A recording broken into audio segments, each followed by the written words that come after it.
señales de los últimos tiempos.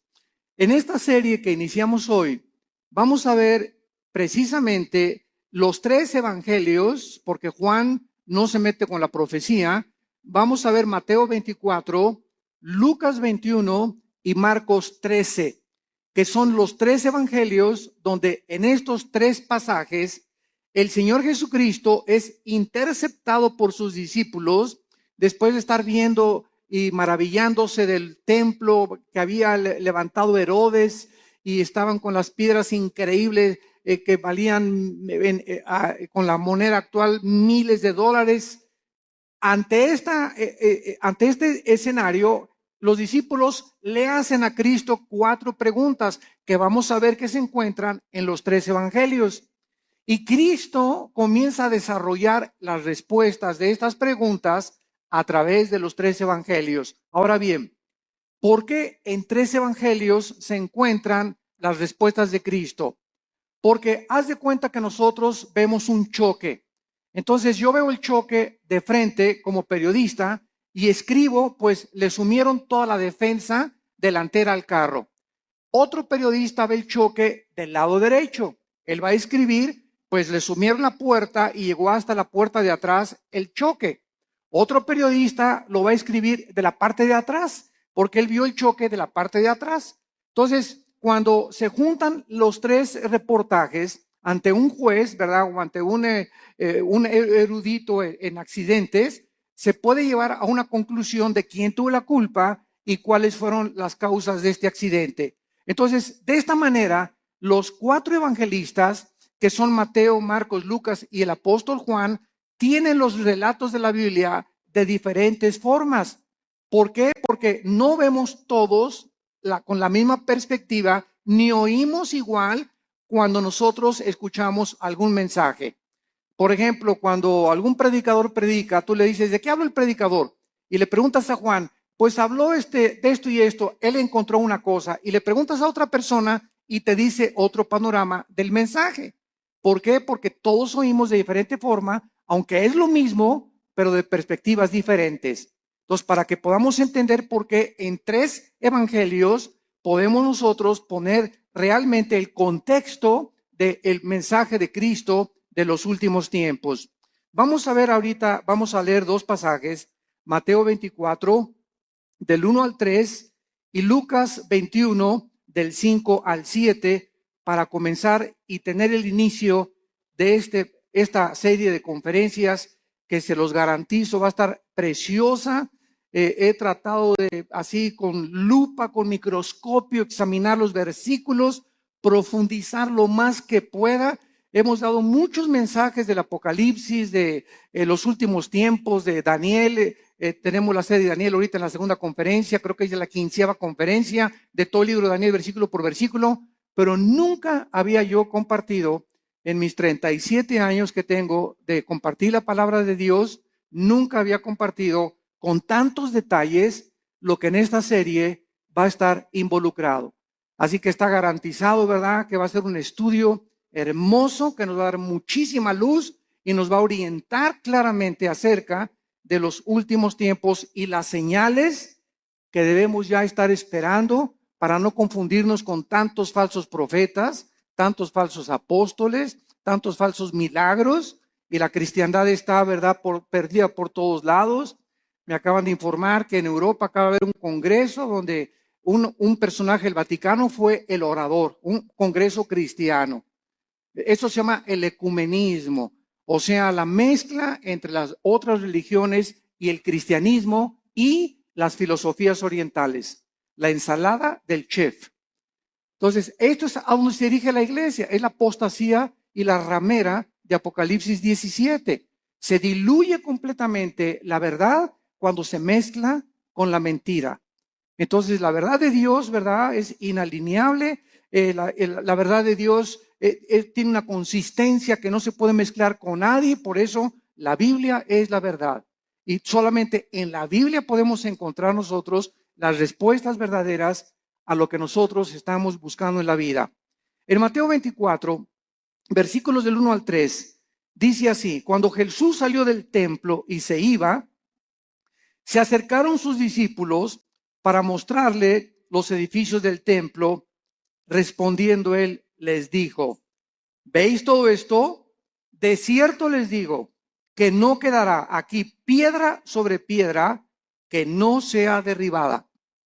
Y estando él sentado en el monte de los olivos, los discípulos se le acercaron aparte diciendo: dinos, ¿cuándo serán estas cosas?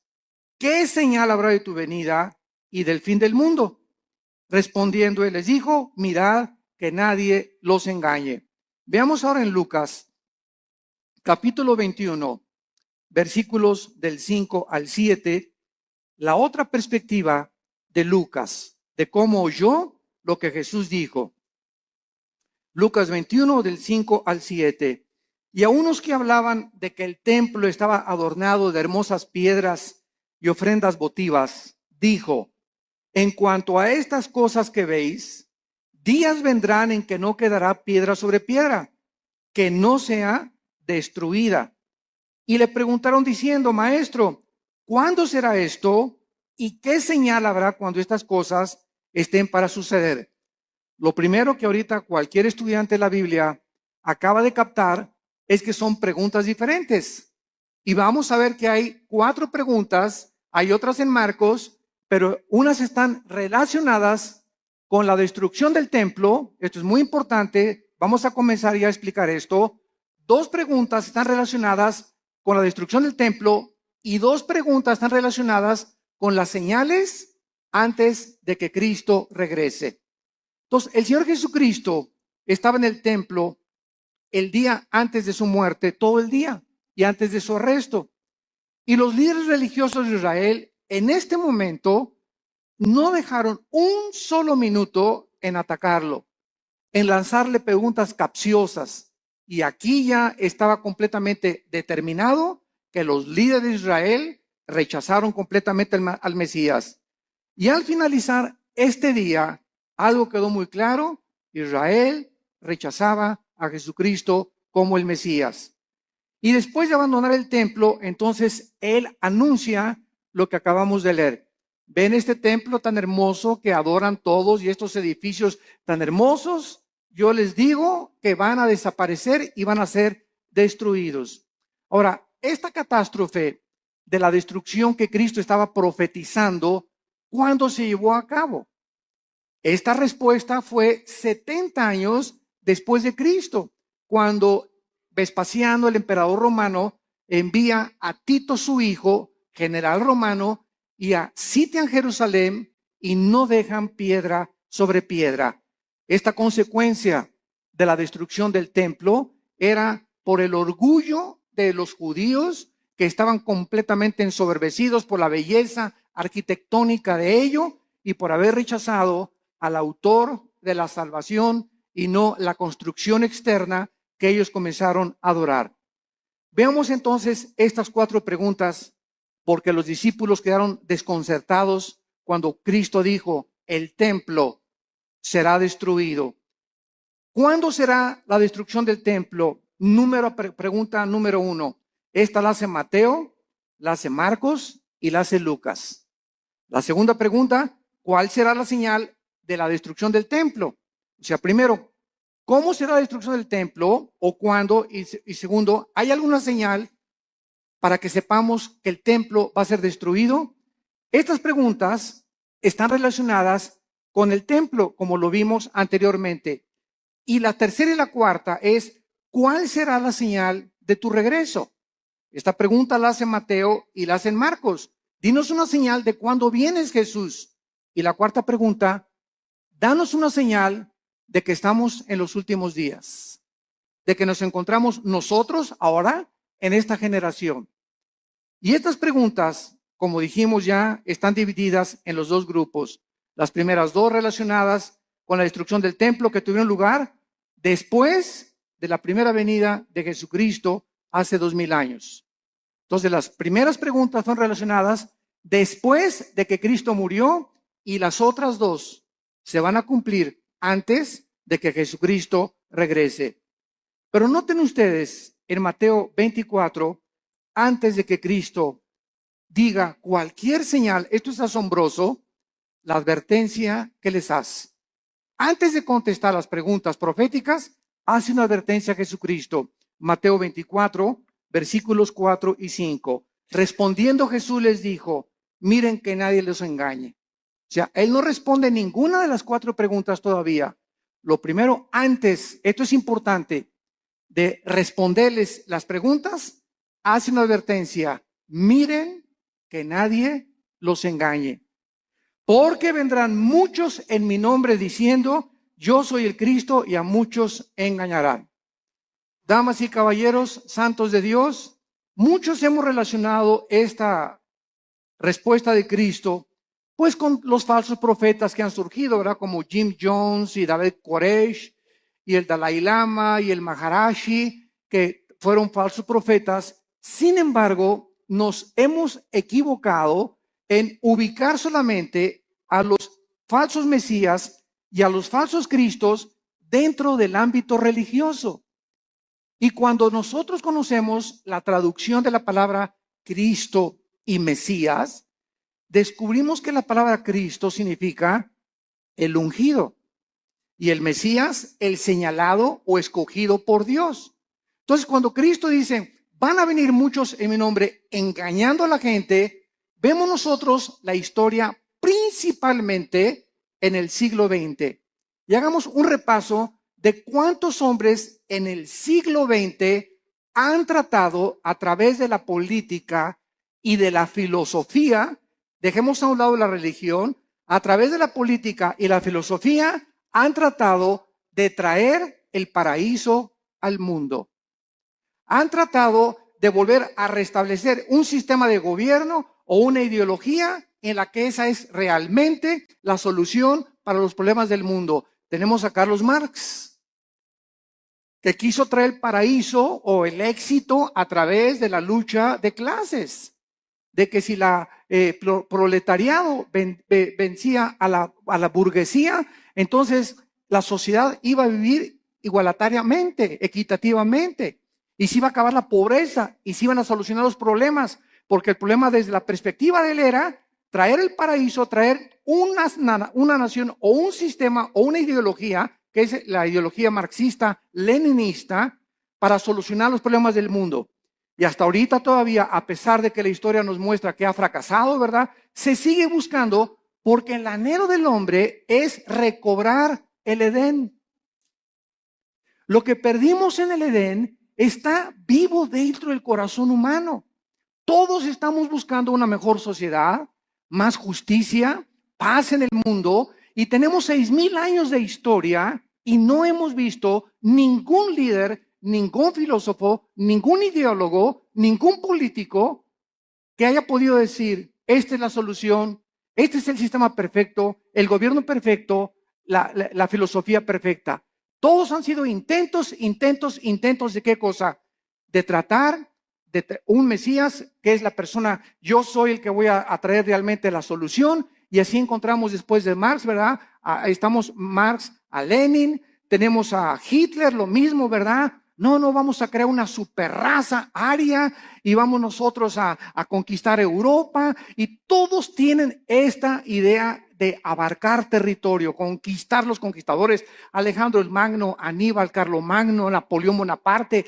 Es la historia de hombres que han tratado de abarcar territorio y llegar a un punto donde gobiernan al mundo, o que ninguno lo ha podido lograr, para que de esta manera, ellos equivocadamente piensan que nos dan a la humanidad el paraíso que estamos buscando. Y así tenemos, ¿verdad? A Hitler, a Adolfo Hitler, a Nietzsche, el filósofo del ateísmo que le dijo, cuyas ideas influyeron en el nazismo, en el fascismo y en el comunismo. ¿Quién era Friedrich Nietzsche? Un alemán que murió en el siglo XIX, siglo XX, y él dijo que había un superhombre que se podía crear y que él estaba influenciado por ciertas filosofías del Medio Oriente para crear a una super raza donde este superhombre no podía ser humilde, no podía ser manso, no podía ser misericordioso, porque estos eran debilidades, así dijo Nietzsche, del carácter humano. El nuevo hombre tenía que ser fuerte, no debería de llorar, debería ser macho camacho. Y estas ideas son las que Hitler adoptó. Y cuando Hitler leyó a Nietzsche, él quiso crear una super raza. Y dijo, nos impiden los judíos, los homosexuales y los negros. Y comenzó Hitler a matar a los homosexuales, a los negros y a los judíos. Solamente fueron más de 6 millones de judíos muertos en los hornos de Auschwitz y de toda Alemania. ¿Por qué? Porque quería Hitler traer, ¿qué cosa? El paraíso. Quería traer el Partido Nacional Socialista o el nazismo como respuesta a poder el mundo ser mejor. Y así tenemos también a Muammar Gaddafi, el ex líder y dictador de Libia, que derribó un avión con 250 pasajeros saliendo de Inglaterra y que tenía un ejército de 20 o 25 guardaespaldas mujeres. Y cuando estaba solo con ellas, las golpeaba, las violaba, las drogaba a todas. Gaddafi se cambiaba 3 veces de ropa al día. En la mañana se vestía de capitán de barco, al mediodía se vestía de árabe y en la noche se vestía de africano. Era un hombre con múltiples personalidades. Era un hombre, ¿verdad? Cruel, sanguinario. Mató a su pueblo, persiguió a su pueblo y murió igual que Hussein, ¿verdad? Como un animal metido en un tubo, lo sacaron y lo violaron. Cuando lo sacaron del tubo y en la ambulancia le dieron un balazo en la cabeza. ¿Qué quería Gaddafi? Convertir a Libia. Ya no sabía él si era árabe o era africano. Y cuando los árabes lo dejaron por lo loco que estaba, dijo que me voy a hacer africano. Y después quería ser occidental. Y así vemos todos estos dictadores. José Stalin, el dictador de Rusia durante la Segunda Guerra Mundial. Después de la Segunda Guerra Mundial manda a matar a más de 15 millones de personas, incluyendo a su familia, a sus hermanas, a sus papás, a sus primos, porque tenía tal paranoia José Stalin que no podía confiar ni de su mamá. Entonces vemos todos estos hombres en su perfil psicológico trayendo el paraíso al mundo, colocándose como Mesías y síganme a mí y yo soy el papucho de los papuchos. Y así tenemos, ¿verdad? Al Maharishi, también los filósofos orientales, el Maharishi que cuando los Beatles, el famoso grupo inglés, en los 60, a principios de los 70, viajaron a la India. John Lennon viajó a la India y allá conocieron al Maharishi, y las filosofías orientales. Y cuando John Lennon regresó de la India, trajo la marihuana a Inglaterra. Y entonces comenzó a publicar así como si fuera un chiste. Fumamos marihuana. Y en la época de los 60 y los 70, no, el 80% se calcula de los jóvenes en el mundo, en Europa y en América, le entraron a la Verde y a la Golden de Acapulco, a la marihuana. Era un mundo, ¿verdad?, donde la marihuana era lo más normal en esa época de los 60 o de los 70. Entonces, ¿por qué? Porque el Maharishi dijo, al llegar a Los Ángeles, Dios está llegando a Los Ángeles. Y él fue el que le dijo a John Lennon, porque John Lennon, una semana antes de que lo asesinaran en su edificio en Nueva York, John Lennon dijo a los periodistas, una semana antes, yo soy más famoso y más grande Mesías que Jesucristo. Y a la semana lo asesina un loco, ¿verdad?, que venía de Hawái, que dijo que oyó unas voces que no entendía por qué, él nunca había matado a nadie, que le decían las voces, mata a John Lennon. Y fue y lo mató. Vemos nosotros la obra de Satanás, ¿verdad? Y cómo Dios se hizo un lado ante un hombre que lo estaba retando y estaba diciendo que era mayor que su hijo Jesucristo.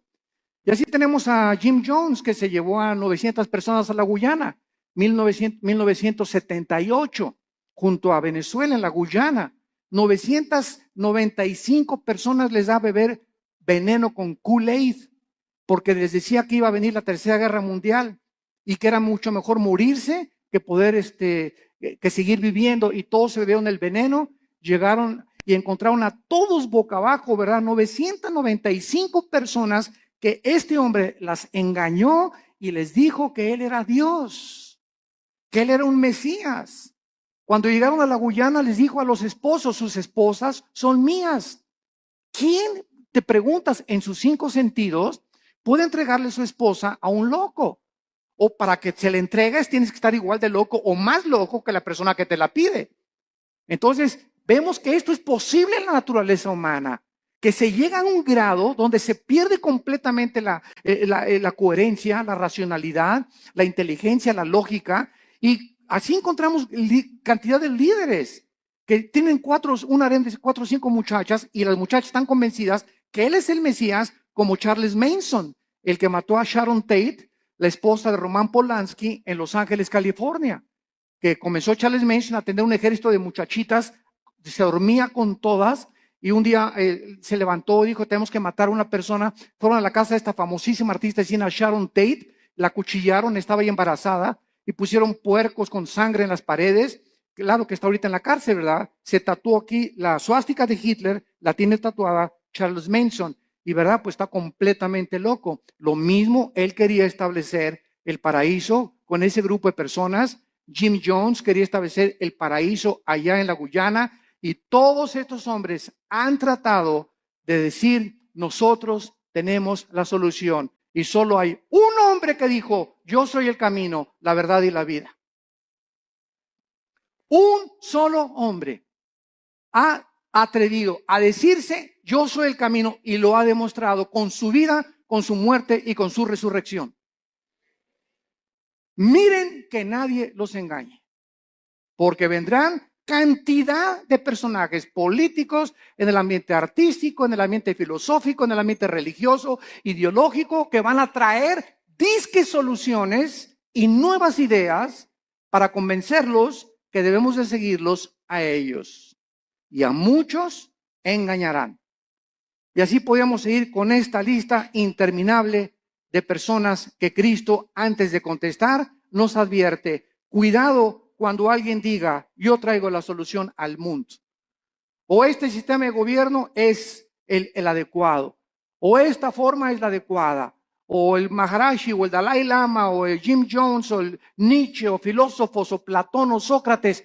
Cuidado con filosofías, dice Colosenses 2:8, que tienen su origen en los seres humanos. Todos nosotros somos seres humanos nacidos de papá y de mamá. Y todos nosotros no venimos del cielo como vino Jesucristo. Él es el único que el Padre envió al mundo. Él venía del Padre, regresó al Padre, y el Padre lo envió para mostrarnos que Él era el camino, la verdad y la vida. Y dichosos aquellos que han podido venir a la cruz y encontrar en el Hijo de Dios la respuesta a su problema, no solamente existencial, sino a su problema también de pecado y de la vida eterna. Yo recuerdo que todos estos personajes que les acabo de mencionar, los estudié antes de ser cristiano. Yo era un apasionado de la lectura. Me acuerdo de los 10, 11 años de edad. Dios lo pone en uno, ¿verdad? No me jacto de esto, pero siempre me gustó muchísimo leer desde la primaria. Y me encontraba, la directora me hablaba, ¿qué estás leyendo? Le decía, estoy leyendo las obras de Shakespeare, estoy leyendo Hamlet, estoy leyendo esto, Los tesoros de la juventud. Siempre me gustó mucho leer, y a los 12 o 13 años me apasionó todo lo que era la ideología y el marxismo y el leninismo y todas las filosofías orientales y los líderes religiosos y Mahoma y Buda, etcétera, etcétera.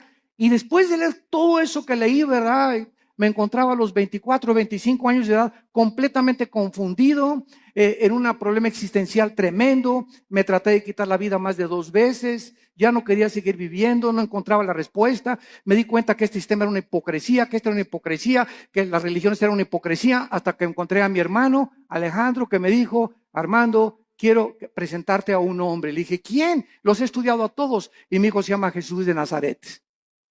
Le dije, mira, de religión, inmediatamente lo ligué con la religión. No me hables de religión, le dije a mi hermano. Y mi hermano me contestó, Alejandro, que es pastor también, me dijo, no te vengo a presentar ninguna religión, te vengo a presentar un hombre, el único en la historia que ha dicho que es la resurrección de la vida, y el único que puede entrar a tu vida porque está resucitado, y su tumba está vacía, y puede cambiar tu manera de vivir, y darte una nueva orientación, un nuevo enfoque, una nueva perspectiva, verdaderamente para que descubras el propósito y la razón de tu vida. Y pues comencé a estudiar la Biblia. Y me acuerdo un día, ¿verdad? En 1974, caí de rodillas a las 5:30 de la mañana. Y le hablé a mi hermano Alejandro, y ven por mí. Llévame con ese misionero que te habló de Cristo.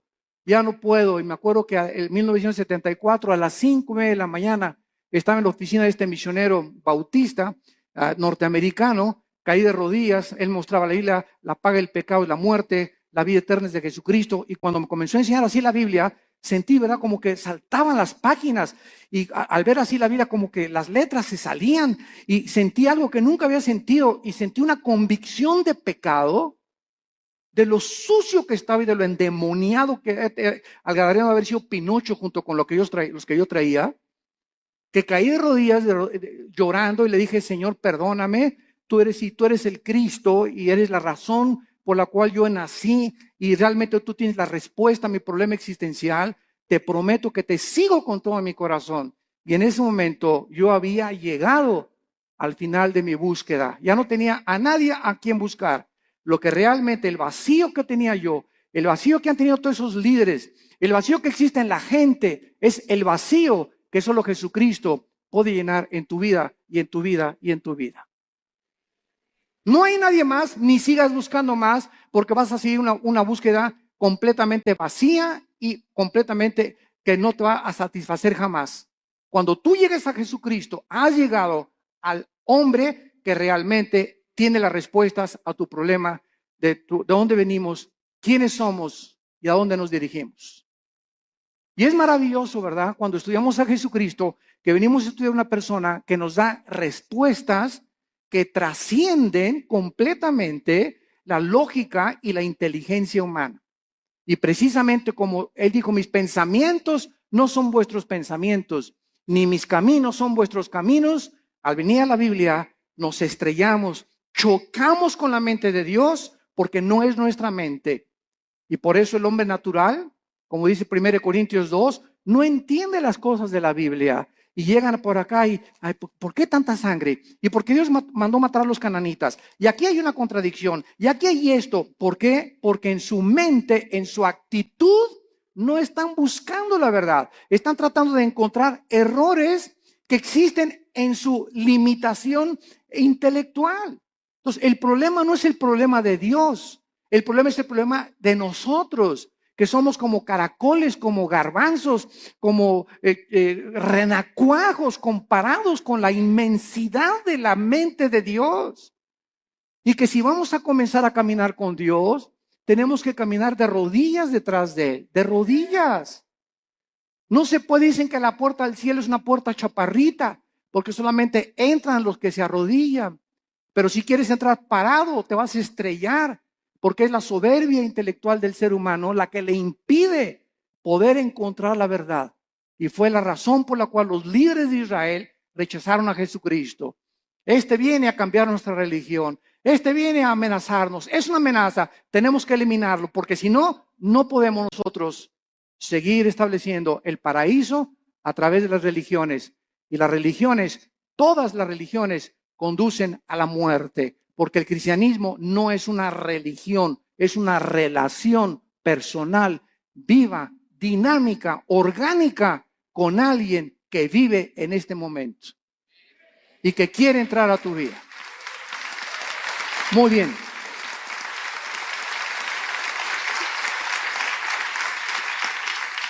Iniciemos ahora las respuestas a las preguntas 1 y 2. Que recordamos están relacionadas con la destrucción del templo.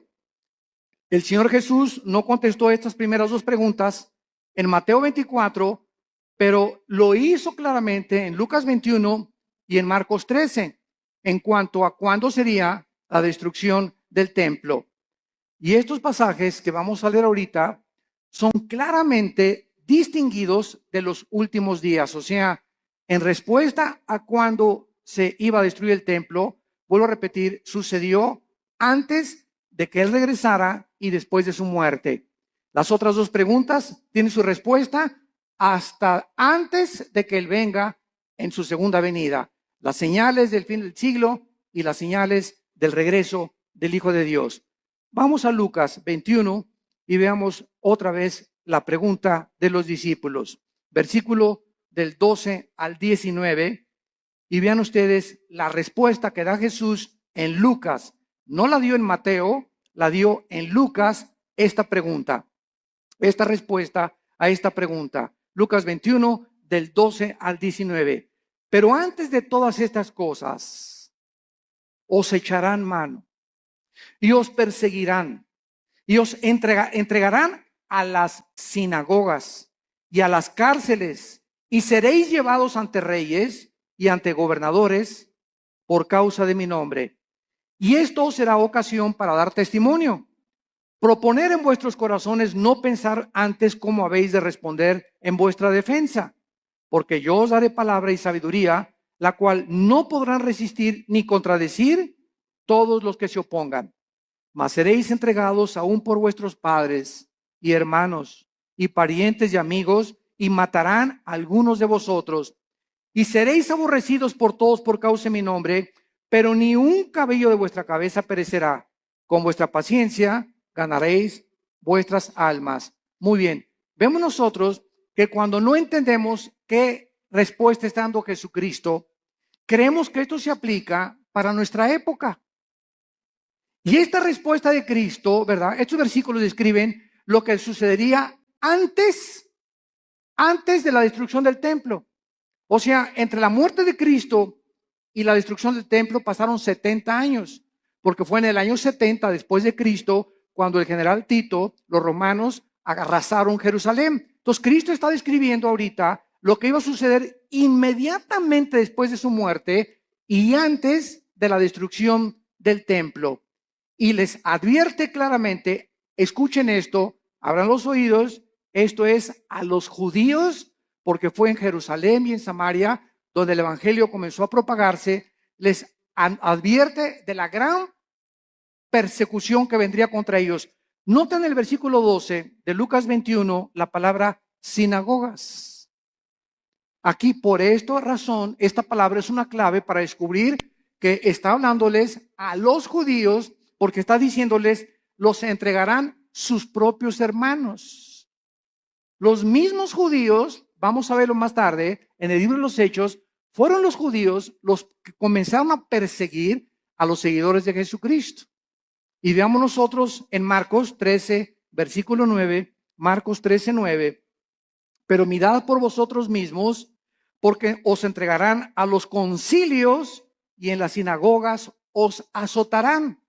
Marcos también responde y les dice a los judíos, usando la palabra concilios, que era un concilio, las cortes de los judíos, los lugares donde los judíos juzgaban a los judíos.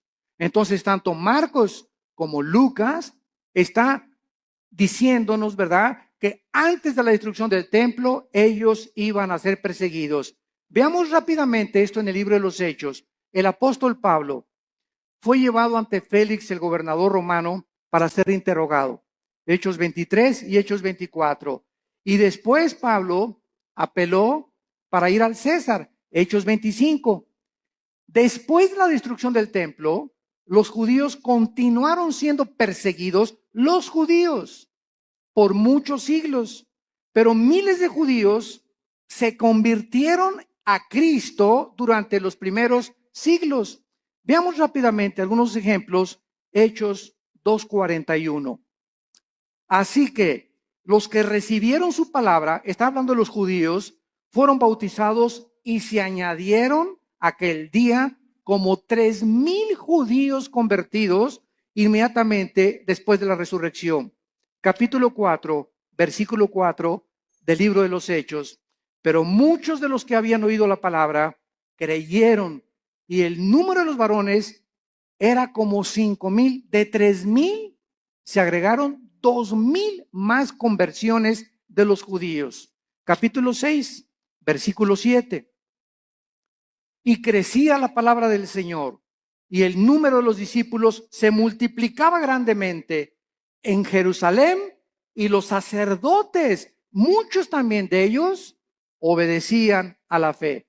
Capítulo 21, versículo 21 del mismo libro de los Hechos.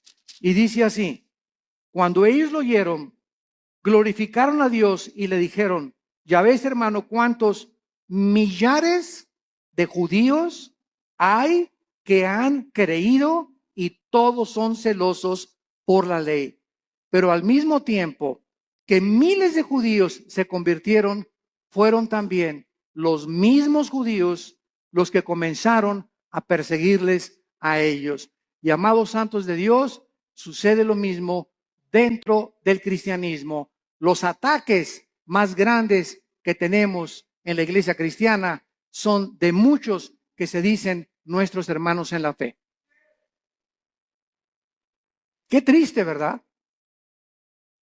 Y yo ya llega un momento, ¿verdad? Que ya ni me meto a ver todas las cosas que sacan en internet, que un hermano atacó a otro y que este cantante le dijeron esto y que por aquí, por allá, y dando un espectáculo al mundo horrible, ¿verdad? Porque esto no debe de ser. La ropa sucia se lava en casa y la regla es entre nosotros. ¿Tienes algo contra ese cantante? ¿Tienes algo contra ese pastor? No lo ventanees. ¿Por qué? Porque damos mal testimonio al mundo. Ve con ese hermano o mándale un correo a ese hermano y dile, yo no estoy de acuerdo con esto y con esto por usted. Dígame si a lo mejor yo estoy equivocado. Porque muchas veces nos erigimos como jueces y como dueños absolutos de la verdad. No, y lo que tú declaraste, ¿verdad? Dice, ok, pues demuéstramelo con la Biblia. Y si me lo demuestras con la Biblia, lo acepto humildemente.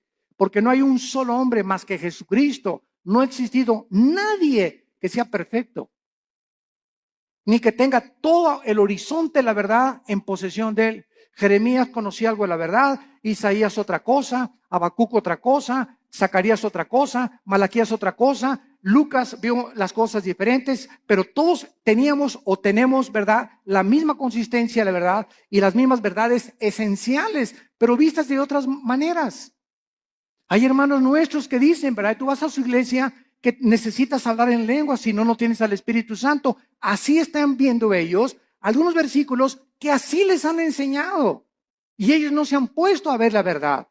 Ves a otra iglesia de otra denominación y te dicen, pues que el bautismo es a los niños y que de chiquito los puedes bautizar por aspersión.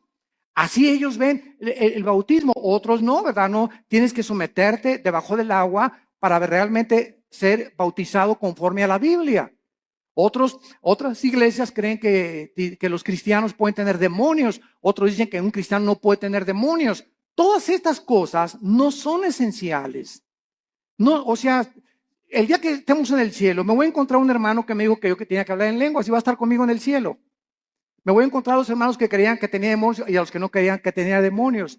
Me voy a encontrar en el cielo a los que dijeron que el bautismo del Espíritu Santo es una experiencia subsecuente a la conversión, que después de que te conviertes necesitas el bautismo del Espíritu Santo. Aunque yo no creo eso, ¿verdad? Hay muchos que lo creen, pero me los voy a encontrar en el cielo. ¿Por qué? Porque eso no es lo que nos va a salvar. Lo que nos salva es la sangre de Jesucristo.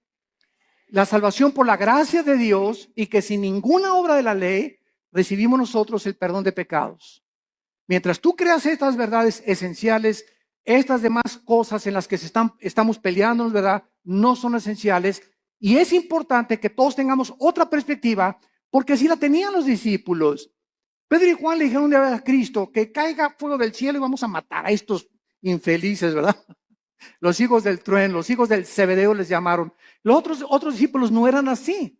Pedro era arrebatado y Pedro era esto. Juan era todo lo contrario, todo calmado, todo tranquilo, retratado siempre en el pecho de Jesucristo, etcétera, etcétera. Tomás el Dídimo era agnóstico, ¿verdad? Y todo lo dudaba, pero ninguna de estas cosas les impidió que pudieran concentrarse, puestos los ojos en lo que es más importante, en Jesús, el autor y el consumador de nuestra fe. Muy bien. Y vemos ahora la otra pregunta en esta misma cuestionamiento que le hacen a Cristo. Ahora, ¿cuál será la señal de la destrucción del templo? Ya contestamos, ¿cuándo será? Cristo está diciendo, antes de que el templo se destruya, pasará esto y esto y esto y esto. Los van a perseguir, los van a echar de las sinagogas, los van a juzgar sus propios hermanos. Y ahora les voy a decir, ¿cuándo será esta señal? La historia nos confirma, esto es asombroso. La historia nos confirma que la Biblia es la palabra inspirada por Dios. Las profecías lo confirman, la genética lo confirma, la geografía lo confirma, la arqueología lo confirma, la antropología, la física, la química, la literatura y cualquier rama o cualquier disciplina que tú puedas estudiar confirma la veracidad y autenticidad de la inspiración del libro que tenemos estudiando en esta mañana. El levantamiento de los judíos contra los romanos ocurrió en el año 66 después de Cristo. Apúntalo. Ahí comenzó cuando los judíos comenzaron a tratar otra vez de liberarse del yugo de Roma. Con la dramática derrota final en la famosa montaña del Masada. No sé cuántos de ustedes han ido a Jerusalén. Los que nos han acompañado en los viajes a Jerusalén, nunca dejamos a un lado Masada. Masada es una como montaña inmensa y nos suben por funicular. Nos suben por funicular y hasta allá arriba de Masada están los baños donde se bañaba Herodes, que tenía vapores y todo. Es como un cráter hasta arriba de la montaña. Y ahí los últimos judíos que fueron alcanzados por los romanos como no podían subir y hacer la guerra, los sitiaron, creo que fueron 4 o 6 meses, según el escritor romano Flavio Josefo y Plinio, que fueron escritores del primer siglo de la época cristiana. Y entonces los romanos los sitiaron y los dejaron morirse de hambre. O sea, pues ya se les acabó la comida, ¿verdad? Y se esperaron hasta que ya no tuviera nada. Entonces los judíos, para que los romanos no subieran y violaran a sus esposas y mataran a sus hijos, se suicidaron. Se cortaron todos, ¿verdad?, con la espada y encontraron a más de 900 judíos ahí muertos. Fueron los últimos judíos que resistieron al imperio romano. El emperador Nerón se suicida en el año 68 después de Cristo, y Vespasiano, que era su principal general, ocupa el imperio de Roma. Vespasiano manda a Tito a que rodee Jerusalén y que acaben completamente con todos. Y no hubo ningún cristiano, escuchen esto, ningún cristiano mesiánico. O sea, de aquel tiempo, como ya vimos, había casi más de 5,000 convertidos. Ninguno de estos fue muerto en el sitio contra Jerusalén porque creyeron en las palabras de Jesucristo. Les salvaron de la masacre haber obedecido a Jesucristo. Ahora veamos también nosotros, ¿verdad?, que el término en Lucas 21:24, vayamos a Lucas 21:24, hay una profecía que hasta este momento se está cumpliendo. Y el escritor romano Flavio Josefo, como citamos anteriormente, escribió que casi 100,000 judíos fueron tomados como esclavos y vendidos en varios lugares dentro del imperio romano. Son los que cuando sitió Jerusalén Tito sobrevivieron y fueron casi 100,000 judíos, y entonces vino lo que se llama la diáspora, ¿verdad? Los mandaron a todas partes del mundo en los 5 continentes. Y vean la profecía de Cristo, Lucas 21:24, y caerán a filo de espada. ¿Cuándo se cumplió? En el año 70 después de Cristo. Y serán llevados cautivos a todas las naciones. Se cumplió después del año 70 hasta 1948, que se independizó Israel. Y andas ahí buscando a Nostradamus. ¿Qué dice Nostradamus? Jesús, María y José y el burrito que los acompaña. Cada cosa que Jesucristo profetizó, la historia lo confirma. Y escuchen esto, y Jerusalén, esto es asombroso, será hollada, o sea, pisoteada por los gentiles hasta que los tiempos de los gentiles se cumplan. El tiempo de los gentiles, esto es muy importante para los estudiantes de la Biblia. El tiempo de los gentiles designa un periodo en el cual los imperios no judíos, los imperios mundiales, tendrían el poder o el control de la nación de Israel, y comenzó el tiempo de los gentiles en el año 586 antes de Cristo, cuando el rey Nabucodonosor invade Jerusalén y se lleva al exilio a miles de judíos.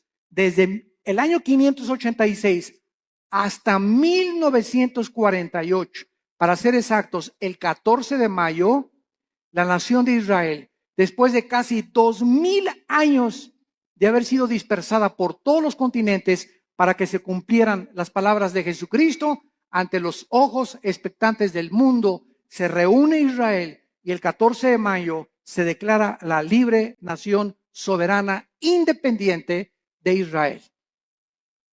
Ninguna otra nación en el estudio de la sociología, en el estudio de la historia, en el estudio de la antropología del ser humano, en ninguna otra nación, ni tribu, ni lengua en la historia del mundo sucedió lo que sucedió con la nación de Israel. Ahora entendemos nosotros los estudiantes de la Biblia cuando nos preguntan, ¿y por qué Israel? Y ahí viene la envidia. ¿Y por qué este trae este carro? ¿Y por qué este trae esta casa? ¿Y por qué? Y la envidia nos corroe y la envidia siempre está, ¿por qué no tengo yo lo que esa persona tiene? Y sabemos la respuesta, simplemente porque Dios escogió a Israel para que los ojos del mundo se concentraran en esta nación y pudiéramos ver nosotros, esta generación que ahorita está escuchando estas palabras, que somos la generación le llaman en inglés los baby boomers, los que nacieron del 45 más o menos a nuestros años, o los del 70 o 70, 80, o naciste en los 90, etcétera. Pero tú eres testigo de que en el 48 Israel regresó conforme a profecías de hace 2500 años y las palabras de Cristo hace 2000 años. Entonces, esta es la razón por la cual Dios escogió a Israel, no porque sean más inteligentes, ni simplemente para que se concentraran las profecías de los últimos tiempos y nosotros, los estudiantes de la Biblia, los que estamos buscando qué tiempo estamos viviendo y en qué generación nos encontramos y cómo debemos de vivir en estos tiempos, ver que Israel es el termómetro de Dios. Israel es el termómetro de Dios. Y todo lo que sucede en Israel físicamente sucede en el mundo espiritual. Y así como Israel está siendo ahorita amenazada, nunca en la historia, desde hace 2000 años, la iglesia se había visto tan amenazada como en el siglo XXI. Nueva legislación de los matrimonios gays. La nueva legislación, escuchen, están las Naciones Unidas por declarar que Jerusalén no pertenece a los judíos, la van a declarar. Hace una semana lo dictaminaron la ciudad internacional. Les van a quitar a los judíos Jerusalén. El Papa acaba de reconocer, Francisco acaba de reconocer a Mahmoud Abbas, el líder del grupo terrorista más grande en el Medio Oriente, después de ISIS, que es el ángel de la paz. Y que merecen tener un Estado palestino. Entonces, están pasando cosas en el mundo que dicen, no es posible que esto suceda. Y por si fuera poco en México, se nos escapa el Chapo Guzmán. Y todavía para rematarle, ¿verdad? Corren al pobre del Piojo Pérez. Herrera, digo. Están pasando tantas cosas, ¿verdad? Tanto en el ambiente deportivo, cuando el ambiente dices, no es posible, no es posible, no es posible, esto es posible. Y cosas así, ¿verdad? Yo recuerdo en 1960, 70, cuando declararon a Yasser Arafat el Premio Nobel de la Paz.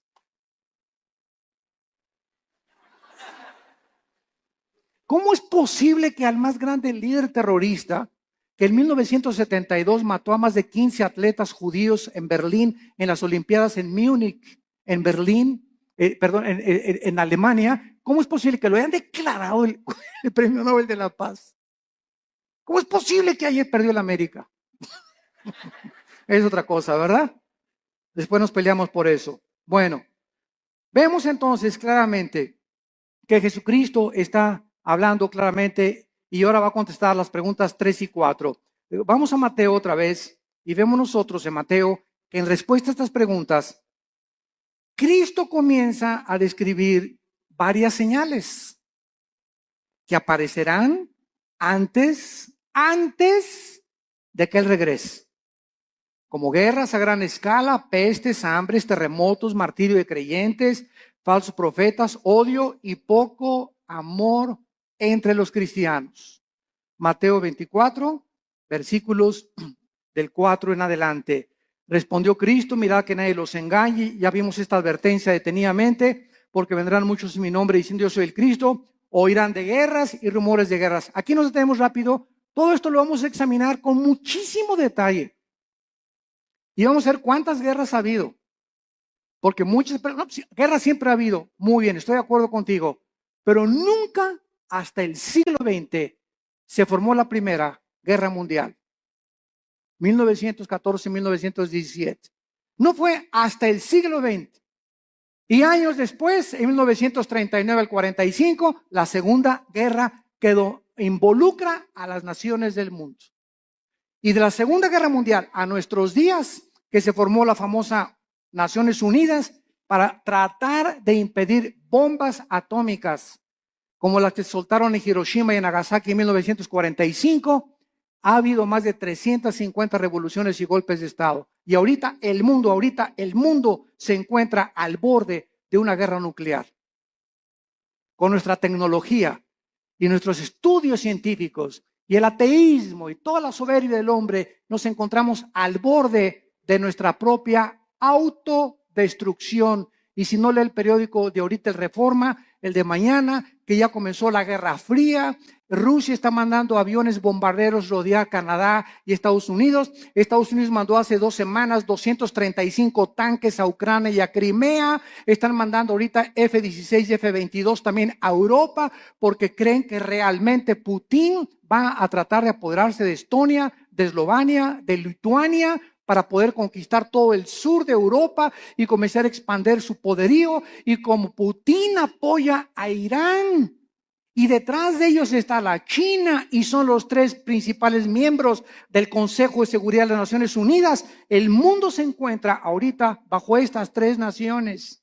Estados Unidos es un cero a la izquierda ya completamente. Europa no puede intervenir porque el gas de Rusia, que provee el 65% a Europa, dependen del gas, dependen del petróleo del Medio Oriente. Y en el Medio Oriente, Irán, Rusia y China se encuentra ahorita la amenaza contra el mundo occidental, Europa y las Américas. Hay un vacío de liderazgo en el mundo. Una vez que Estados Unidos ha caído, ya no va a haber ninguna nación que defienda a otra. Queda la OTAN, la Organización de Países del Atlántico del Norte, para defender algunas naciones. Las que no están en la OTAN no tienen con qué defenderse. Y está el mundo ahorita hirviendo ante la naturaleza humana, contestando la pregunta en Santiago 4, 1 y 2. ¿De dónde vienen las guerras? Dice Santiago 4, versículo 1 y 2, de las pasiones dentro de nosotros que combaten. ¿De dónde viene tu envidia por tu vecino? ¿De dónde viene tu envidia por los ricos? ¿De dónde viene la envidia o el desprecio de los ricos hacia los pobres? ¿De dónde viene el racismo? ¿De dónde vienen todas esas pasiones dentro de nosotros que son la soberbia, la ambición? Todas esas cosas que son negativas al alma y que te enferman en la mente porque estás viendo distorsionadamente la perspectiva humana. ¿De dónde viene? La Biblia nos da la respuesta: del pecado. De esa fuerza maléfica que está dentro de nosotros y que tiene que ser dominada únicamente por el Espíritu Santo.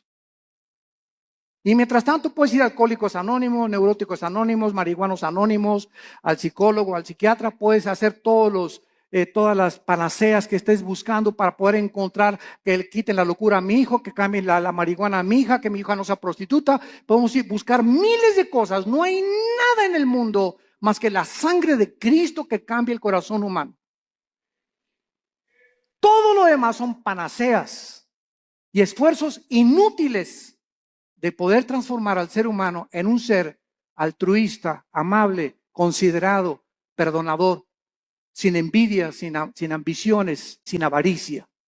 Solo Cristo puede hacer este milagro en el corazón de los seres humanos. Dejamos hasta acá nuestro estudio y te damos las gracias, Señor, por tu palabra. Te damos las gracias, Señor, por haber delineado con... Muy buenas a todos, ¿qué tal? ¿Cómo estáis?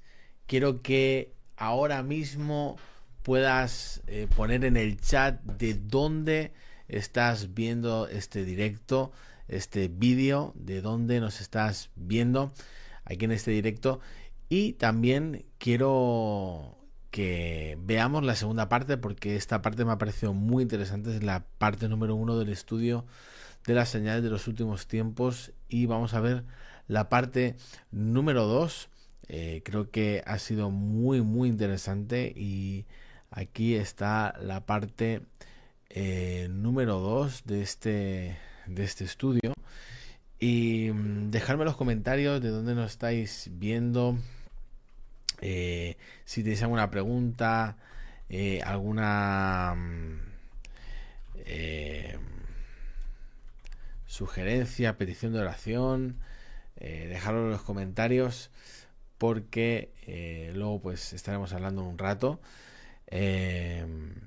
Pero quiero saludaros a todos. Un saludo ahí a los que han escrito por el chat, a Luis Reyes, saludos a Oscar Hernández, bendiciones, saludos desde Houston, Texas. Rafael Holguín, que siempre está ahí atento desde México. Muy verdadero, todo viene del corazón duro, no arrepentido. Totalmente, todo viene de ahí. Todo viene de ahí. Y quiero que ahora mismo vayamos a ver de los últimos días. Esta es la segunda parte de esta serie. Y estamos precisamente a la luz y la relevancia de todo lo que está pasando alrededor en las naciones. Venir a este libro maravilloso que es la Biblia, no al libro de Nostradamus, ni del Islam, ni de los judaísmos, ni del hinduismo. Ninguno de los libros sagrados que existen alrededor de la Biblia contiene las profecías tan exactas y la sobrenaturalidad que la Biblia nos ofrece para que el que quiera tener oídos, que oiga. Porque si ya no creen a esto, como dijo Jesucristo, ya no creerán ni aunque alguien se les aparezca de entre los muertos. Abran su Biblia en Mateo capítulo 24 y estamos viendo que Jesucristo contestó algunas preguntas que le hicieron antes. Ya esta es la víspera ya de su muerte, que los discípulos estaban concentrados en estas preguntas. Y en Mateo 24, cuando Jesús salió del templo y se iba, se acercaron sus discípulos para mostrarle los edificios del templo. Respondiendo él, les dijo: ¿veis todo esto? De cierto os digo que no quedará aquí piedra sobre piedra que no sea derribada. En otras palabras, esta profecía se cumplió 70 años después de que lo crucificaron, cuando el general Tito, con una legión romana, llegó a Jerusalén, enviado por Vespasiano, su papá, el emperador romano, y destruyó completamente la ciudad de Jerusalén. Y desde el año 70 hasta el 14 de mayo de 1948, Israel vivió dispersado en la diáspora por todas las naciones. Los corrieron de España en 1589, cuando la expulsión tremenda, los corrieron de Francia, los corrieron de Europa. Por todos lados, casi 2000 años los judíos vivieron dispersos. Y hasta 1948, que regresaron a su tierra, el reloj profético de Dios se comenzó otra vez a echar a andar, porque las profecías finales de la Biblia no podían comenzar a hacer una realidad hasta que Israel regresara físicamente a su tierra. Entonces Cristo les profetiza que ese templo, ¿verdad?, tan maravilloso que admiraban, con alfombras persas y candiles franceses y quién sabe Herodes cuántas bellezas arquitectónicas puso al templo, no quedó piedra sobre piedra. Y estando él sentado, versículo 3, en el monte de los Olivos, los discípulos se le acercaron aparte diciendo: observemos las preguntas que le hicieron. Dinos, número 1, ¿cuándo serán estas cosas? 2, ¿qué señal habrá de cuando tú regreses, de tu venida? Y 3, ¿qué señal hay de que el fin del mundo o el fin de la historia ya se acerca? Vemos que en respuesta a estas preguntas, Cristo comenzó a describirles algunas señales que a continuación vamos a mencionar, como guerras en gran escala, pestes, terremotos, martirio de creyentes, falsos profetas, odio y el amor entre los cristianos, poco a poco se iba a desvanecer. Además, el evangelio sería predicado en todas las naciones y entonces vendría el fin. En el versículo 8, Cristo les dice que esto sería el principio de los dolores. O sea, no existe ninguna duda de que nos encontramos en el 2015, en el siglo XXI, en el principio de los dolores. Nunca en la historia, como en el siglo XX, se juntaron las naciones para combatir unas contra otras en la Primera Guerra Mundial y en la Segunda Guerra Mundial. 1914, 1917, 1939, 1945. Después de las dos guerras mundiales en el siglo XX, siempre ha habido guerras en la historia, pero nunca como Jesucristo lo profetizó, nación contra nación, o sea, unos contra todos. Y además vemos nosotros que hubo más de 270 revoluciones después de la Segunda Guerra Mundial. Y la Liga de las Naciones, que se conformó después como la Organización de las Naciones Unidas, se unieron para tratar de evitar una tercera guerra mundial. Y ahorita, en septiembre del 2015, el mundo se encuentra al borde de una tercera guerra mundial. Y como foco y el centro del conflicto es el Medio Oriente, tal como la Biblia lo profetizó. Que la tercera guerra mundial se llevaría a cabo y tendría su origen en la región geográfica donde ahorita es una olla hirviendo: Siria, Irak, Irán. Hace 3 días los rusos están comenzando a enviar helicópteros y jets a Siria, porque el gobierno de Rusia tiene que apoyar el gobierno del presidente sirio Assad. Porque Rusia tiene que defender a que no derriben a Assad. Y la razón por la cual hay esta guerra civil ahorita en Siria es la razón por la cual, escuchen, más de 4 millones de refugiados están por todas las naciones de Europa huyendo. Con lo que traen en la mano nada más, con sus niños, con 2 o 3 naranjas, ni colchón, ni cama, ni cojín, nada absolutamente, ni una cuenta del banco, ni $3, con lo que pueden. Millones ya. Austria y Hungría tuvieron ya que cerrar las fronteras. Ya no les caben los refugiados. Inglaterra va a recibir 25,000, Alemania va a recibir 20,000, Estados Unidos va a recibir 10,000. Los únicos que no quieren recibir refugiados son los países árabes, que son sus hermanos. A Arabia Saudita le cerró la puerta a 0 refugiados. Qué increíble, ¿verdad? Que esto esté sucediendo en el pleno siglo XXI. ¿Y saben ustedes lo que significa esto? Que todos estos millones de refugiados que están entrando a Europa, principalmente, la mayor parte de ellos musulmanes, hay una infiltración de ISIS, como no se imaginan. Estados Unidos va a recibir a 10,000. México, ¿verdad? Ya tenemos suficientes los que entran por Guatemala. Y los que llegan de otras, de Centroamérica, que quieren llegar hasta Estados Unidos. Pero lo que significa esto es lo que la Biblia dice. Hace 4 o 5 años, por cada europeo que nacía, nacían 7 musulmanes. O sea, se reproducen como conejas las musulmanas. Y lo hacen a propósito. Ellas no tienen métodos anticonceptivos, ni mucho menos. Los europeos ya no quieren tener hijos. Todo esto para que ustedes comiencen a asimilar el panorama del mundo que estamos viviendo. No es el mundo de Chapultepec nada más. Hay que cobrar conciencia de qué es lo que está pasando en el mundo para que la Biblia pueda cobrar relevancia y podamos entender que Dios quiere que nosotros no seamos sorprendidos como ladrón en la noche. Pero muchos no saben, ¿verdad? No salen de sus telenovelas. Entonces, ¿qué es lo que significa esto? Que Europa en 10 años será un continente musulmán.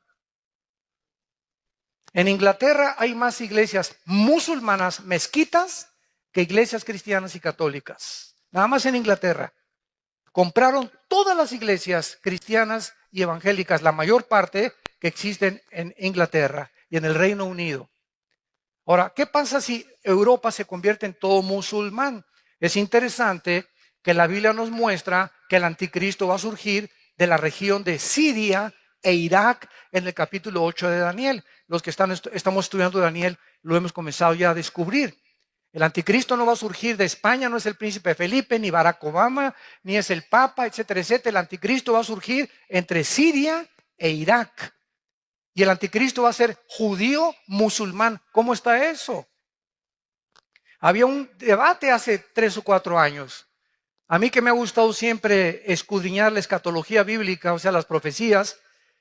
Mis hermanos teólogos, escatólogos, la escatología es la rama que estudia en la teología las cosas finales. Escatos, fin, logos, tratado, conocimiento. Entonces, cuando hablas tú de un escatólogo o la escatología, es lo que se estudia de los tiempos finales. Entonces, estábamos estudiando hace 4 o 5 años todavía de que el anticristo, por ejemplo, decían, bueno, dice la Biblia en Daniel 11, 35 y 36 al 38, que el anticristo no hará caso del amor de las mujeres. Número 1, está comprobado que el anticristo tiene que ser un homosexual. Él no va a tener tiempo ni siquiera de las mujeres. Va a ser un homosexual el anticristo. Número 2, dice también en Daniel 11, 35 en adelante, que el anticristo no hará caso de los dioses de sus padres, porque es la palabra Elohim en el original hebreo. Entonces, no, es que el anticristo tiene que ser judío. Y Génesis 49 dice que saldrá de la tribu de Dan, porque es como serpiente que hace caer al caballo. Entonces, hay infinidad de versículos que apuntan a que el anticristo era judío, pero también hay cantidad de versículos, y aquí es donde viene la discrepancia, de que al anticristo se le llama en Isaías 10, en Isaías, otros capítulos, en Ezequiel, se le llama el asirio. El asirio se le llama al anticristo. Entonces, ¿cómo podemos compaginar? Fíjense lo que es de maravilloso la Biblia, ¿verdad? Tenemos una pieza en rompecabezas, pero asirio o judío, no puede ser las dos cosas. Y ahora sabemos, ¿verdad?, que aparece otra cosa que sí puede ser. ¿Por qué?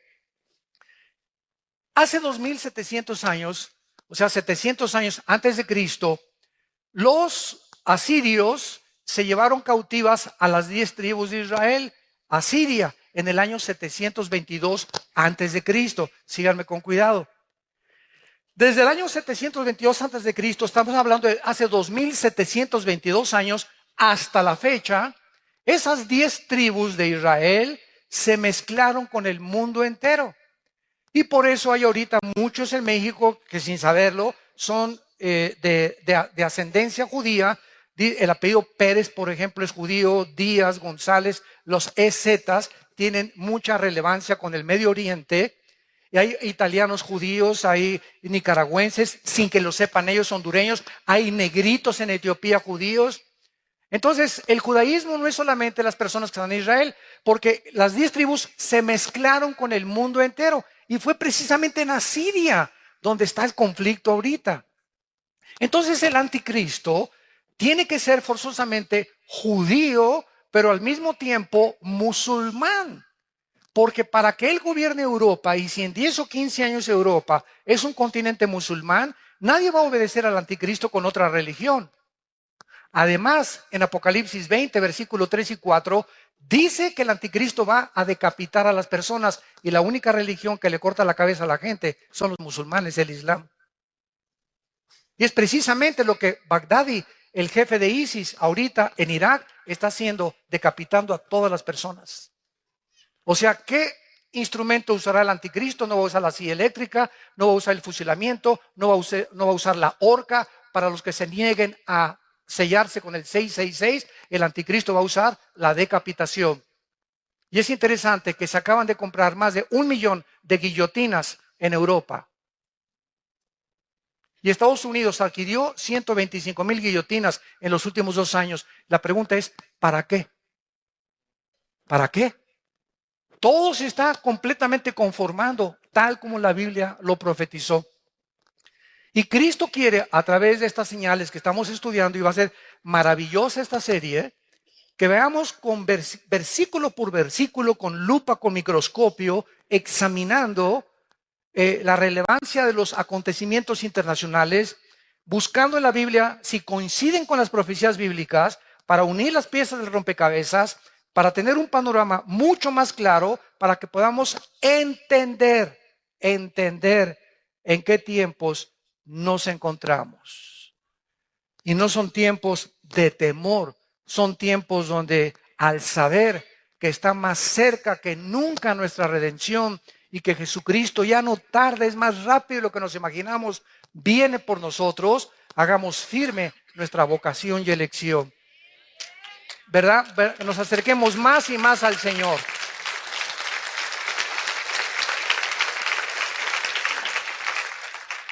Ahora bien, no cabe duda, como decíamos, que estamos en el principio de dolores para retomar lo que iniciamos. ¿Por qué nos encontramos en el principio de dolores? Bueno, dice en el versículo 6, oiréis de guerras y rumores de guerras. Miren que no se turben porque es necesario que todo esto acontezca, pero aún no es el fin, porque se levantará nación contra nación y reino contra reino. O sea, se levantarán políticamente naciones unas contra otras y se levantarán grupos étnicos. Es increíble que la religión del Islam, que está dividida en dos ramas, los sunis y los chiitas, que descienden los dos de Mahoma del año 630 después de Cristo. Los sunis creen que ellos son los herederos de Mahoma, directamente a través de la línea física de Mahoma. Los chiitas creen lo contrario, que ellos por herencia o por autoridad se puede designar al descendiente de Mahoma. Entonces, por eso el Islam está dividido en dos ramas. Y ahorita los sunis interpretan el Corán y dicen que el Corán dice que hay que matar a los infieles. Esta es la segunda parte del Corán, la toman literalmente. Y así Mahoma lo escribió antes de morir. Porque la primera parte del Corán, los suras, en lugar de versículos, se llaman suras en el Corán, dice Mahoma que hay que vivir en paz. Entonces tú encuentras musulmanes, ¿verdad?, de la religión del Islam, que pisan lof, o sea, no se meten con nadie, ellos cumplen, ¿verdad?, están en contra del radicalismo islam. No todos son tan radicales como los musulmanes que derribaron las torres de Nueva York en el 2001, el 11 de septiembre, etcétera, etcétera. Pero aquí en el Islam encontramos esto precisamente, ¿verdad? Que los infieles son todos los que no sean musulmanes. Y ahorita los sunis, increíble, están matando a sus propios hermanos chiitas. O sea, tú tienes que ser suní porque si no te mueres y te decapito. Y en Irak y en Saudi Arabia hay muchos chiitas. Y todo el norte del Medio Oriente, la mayoría son sunis. Entonces los sunis, encabezados por Baghdadi, están avanzando hacia Irak para matar a todos los chiitas, hermanos. O sea, ahorita Israel está aquí en el centro del huracán y es increíble que todo alrededor de Israel, ahorita se están matando sus enemigos entre ellos. Todos los enemigos de Israel se están matando entre ellos ahorita. O sea, en la misericordia Dios lo ha permitido. Y el punto final al que llegamos, que estamos en principio de los dolores, es lo siguiente. Gracias a la guerra civil de Siria, hay 4 millones de refugiados. Entonces, ahorita el secretario de Estado, John Kerry, acaba de entrevistarse con el jefe de las fuerzas militares de Rusia, diciéndole, oye, por favor, compadre, vamos a tratar de quitar a Assad, el presidente de Siria, porque ya el mundo está invadido de refugiados. ¿Qué vamos a hacer? Europa no tiene ahorita el capital. Ahorita el dólar es la moneda más fuerte del mundo, ahorita en el siglo XXI, en el año 2015. El yen se devaluó, la libra esterlina se devaluó, el euro se devaluó y ahorita los bancos americanos son los más fuertes otra vez económicamente. Más todavía que China, que tiene la mitad de los dólares guardados porque Estados Unidos es su principal socio comercial. Entonces Kerry le dice al jefe militar de Rusia, oye, vamos a quitar a Assad. Y entonces ellos le contestan, ¿verdad? ¿Sabes una cosa? Si quitamos a Assad, vamos a quitar la base naval más grande que Rusia tiene en Siria. Y Siria necesita el contacto con el mar Mediterráneo porque de otra forma no tiene ningún otro acceso. Si tú ves en el mapa Siria, no tiene acceso más que a través de Rusia, para poder tener una flota de portaaviones y de destroyers. Y el mar Egeo que está cerca de Ucrania. Entonces, quitar a Assad es bloquear a Rusia y sus intentos de volver a resurgir el imperio de la Unión de Repúblicas Socialistas Soviéticas. Ahora, a Rusia lo respalda China. Y Rusia y China forman parte en el Consejo de Seguridad de las Naciones Unidas de las naciones más influyentes. Entonces, ahorita el Consejo de la ONU está gobernado por Rusia, China e Irán. Porque Rusia sigue también apoyando a Irán. E Irán apoya y sostiene a Hezbollah, el grupo terrorista que se encuentra en el Líbano. Y ahorita es un relajo completamente el Medio Oriente y nos encontramos con millones de migrantes. Prenda la televisión ahorita a las 24 horas del día. Te parte el corazón, te parte el corazón. Los niños ahogándose en el mar, se suben a una lancha para ir en el Mediterráneo para escaparse de Siria, etcétera, etcétera. Y como nada más caben 10 o 15 en la lancha, a los que no sirven los ahogan. Porque si no, las lanchas se hunden, no puede aguantar más de 15 personas o 20 personas. Y vemos a los niños flotando ya en el mar, sacrificando a los niños, porque no quieren que los niños vengan con ellos, para que los niños no sufran el hambre que van a sufrir como refugiados en Europa, porque Europa no tiene que darles para comer. Este es el siglo, damas y caballeros, que en el siglo XX los ateos dijeron, la tecnología y los descubrimientos científicos y tecnológicos que el ser humano ha alcanzado en el siglo XX son los que compondrán el mundo, y la ciencia es nuestra diosa, y junto con el dinero y el sexo. Y no han pasado más que 15 años en el inicio del siglo XXI, donde el hombre se encuentra haciendo el ridículo como administrador del planeta Tierra. Los políticos han perdido completamente la brújula, la moral está por los suelos, el mundo está confundido, la pobreza aumenta y se voltean contra Dios. ¿Dónde está Dios? ¿Dónde está Dios? ¿Dónde están tus pecados? Como dice en Santiago capítulo 4, ¿de dónde vienen las guerras? No le eche la culpa a Dios de vuestras pasiones que combaten unas con otras dentro del corazón. Porque dentro del corazón del ser humano hay ambición, hay envidia, hay codicia.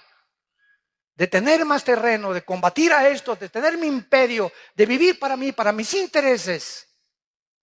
Y esta es la razón por la cual el mundo tiene que llegar al nivel que la Biblia profetizó hace 2000 años.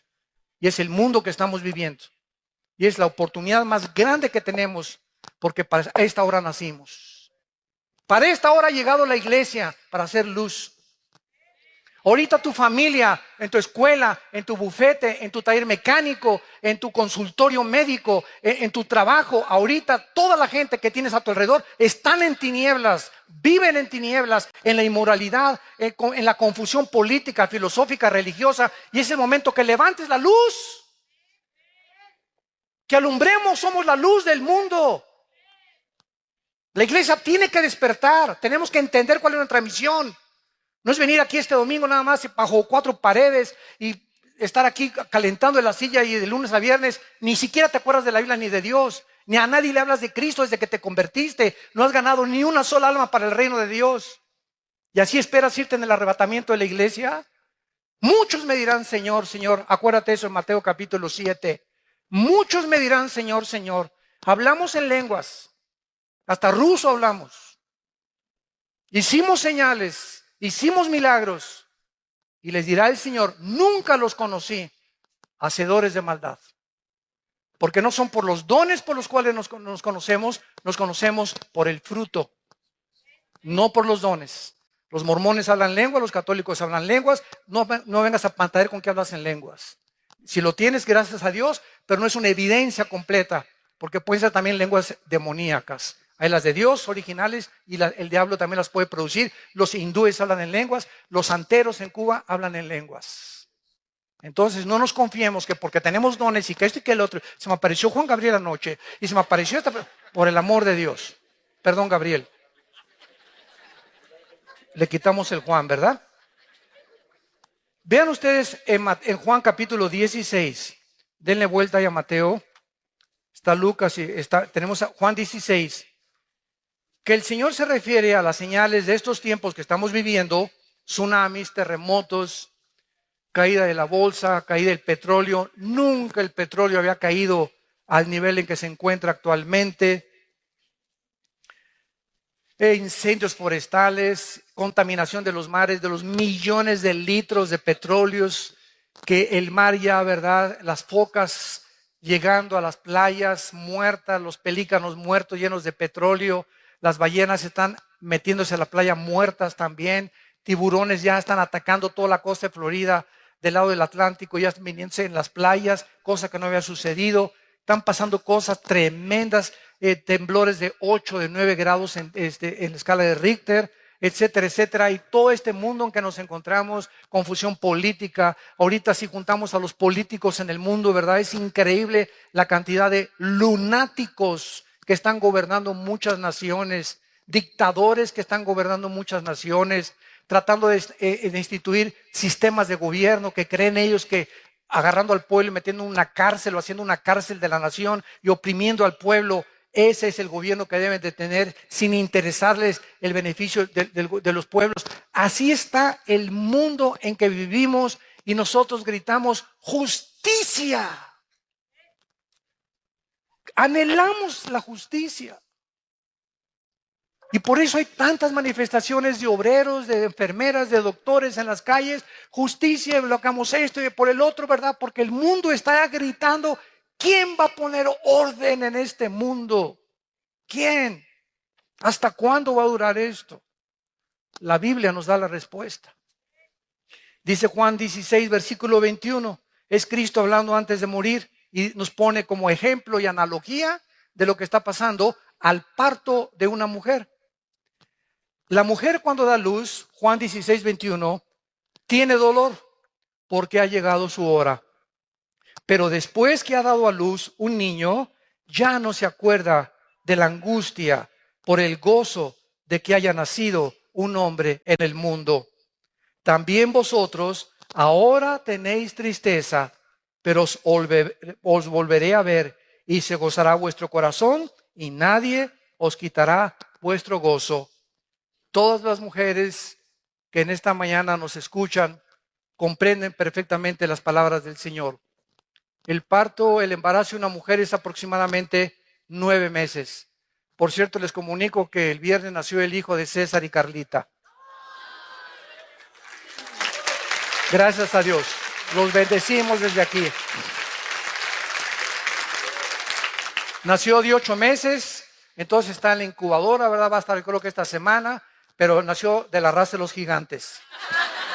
Así está, así está. Increíble, se parece a César en tamaño y en todo. Pero grandote, grandote el niño, ¿verdad? Nació sano, gracias a Dios, ¿verdad? Así que por eso no está con nosotros. Pero precisamente, ¿verdad? Las mujeres que están embarazadas se dan cuenta que ya en los últimos meses antes o semanas antes de parir, comienzan los dolores. Y después los dolores se van haciendo más cortos y más cortos y más cortos. Se rompe la fuente, hay que llevarla rapidísimo al hospital porque el niño va a nacer. En este caso, ¿verdad? De Carlita, ¿verdad? Nació 8 mesino, no fue 7 mesino, 8 mesino, le faltaba un mes todavía porque iban a nacer en octubre. Entonces le tuvieron que hacer la cirugía o ¿cómo se llama? La cesárea. Gracias a Dios que salió perfecto. El niño está muy bien de salud. Ellos no se imaginan la felicidad que tiene ahorita. Les ha concedido Dios la petición de su corazón. Carlita es una guerreraza de Dios que luchó y luchó. Nunca se dio por vencida. Y ahí está el premio, ¿verdad? De que Dios les ha dado. Ahora bien, así está el mundo. Los dolores van a aumentar en el siglo XX. Guerras y rumores de guerras. Llegamos al siglo XXI, confusión. Y cada vez vemos más y más y más dolores y terremotos y que esto y que el otro. ¿Cuántos estamos rodeados de falsos profetas? Han pululado en el internet, en las redes sociales, que Cristo viene el 12 de septiembre, que viene el 23 de septiembre, que había un terremoto en California el 15 de septiembre, que por las 4 lunas de sangre, por las tétradas, se iba a acabar el mundo ahora el 23 de septiembre, que es cuando termina la fiesta de las trompetas y comienza el mes de Yom Kippur o el de la expiación. Y estamos rodeados así, pero de cantidad de personas que están quedando como falsos profetas. En Costa Rica hay un pastor de mucho renombre que dijo que ya venía Cristo ahora en septiembre y comenzó a preparar a la gente, comenzaron a vender cosas, etcétera, etcétera, y comenzaron a que ya viene y puso una fecha. ¿Y qué es lo que va a pasar, verdad? Que cuando pase el tiempo y no venga Cristo, el mundo va a decir, ya ven, los cristianos son una bola de mentirosos. Ahí inclusive me achacaron que yo había dicho que viene en septiembre, Virgen de la Macarena. De una conferencia donde si viene Cristo, como ha cumplido las primeras 4 fiestas y faltan 3 fiestas por cumplir, que son trompetas, Yom Kippur, expiación y los tabernáculos, yo dije que cuando venga Cristo en el arrebatamiento es posible que esté relacionado con el mes de septiembre. No, pues me pusieron. El hermano Altucin dice que viene en septiembre del 2015. Tuvimos que desmentir en las páginas, ¿verdad? Dios nos libre, el día y la hora, nadie la sabe. Dios nos libre de poner una fecha. De que puede ser en septiembre o puede ser en Pentecostés, puede ser. Solo Dios lo sabe. Pero poner fechas es ya caer en falsas profecías. Entonces, esta es la forma como Cristo está definiendo el principio de dolores. Ahora, regresemos al versículo 6 de Mateo 24 y veamos el período de las guerras a la luz de la historia. Como les dije, en esta serie vamos a analizar con mucho detenimiento cada una de las señales que Jesucristo mencionó para no caer en confusión ni en falsas profecías. Dice el versículo 6 y versículo 7 de Mateo 24. Y oirán de guerras y rumores de guerras. Ahorita, ¿quién puede negar que estamos viviendo que Corea del Norte amenazó a Corea del Sur? Que Rusia está invadiendo ahorita con helicópteros y jets a Siria. Que ahorita están peleándose Turquía contra los kurdos y los kurdos no están a gusto con ellos. Irak con problemas étnicos entre ellos y peleándose entre los árabes. Tratando de apoderarse los árabes de Yemen, que es la península arábica. Y encontramos todos los días conflictos de naciones que están peleándose, que China ya amenazó el mar de la China, a Tailandia, a Filipinas, a Japón, que porque esas islas son de China y comenzó a sacar portaaviones China. Ahorita China acaba de comprar el portaaviones más grande del mundo, la China, donde le caben casi 30 aviones supersónicos. Y con eso quiere controlar todo el mar de la China para que ninguna de las naciones pobres que están ahí como Hong Kong, Tailandia, Finlandia, todas esas, Indonesia, Japón, no puedan ni hacer pío cuando China se apodere de esas islas. Por todos lados vemos esta ambición de ensanchar sus territorios de las naciones a costa de la esclavitud de otras naciones que ellos puedan conquistar. Lo que se llamó hace algunos años el famoso colonialismo. El colonialismo fue cuando Francia, Inglaterra, Europa, Estados Unidos llegaron a la India, llegaron al Medio Oriente, ¿verdad? Y hasta que se independizaron estas naciones, fueron colonias de Francia, de Inglaterra o de Estados Unidos. Muy bien, es necesario que esto acontezca, pero aún no es el fin, porque se levantará nación contra nación, reino contra reino, y habrá pestes, hambres y terremotos en diferentes lugares.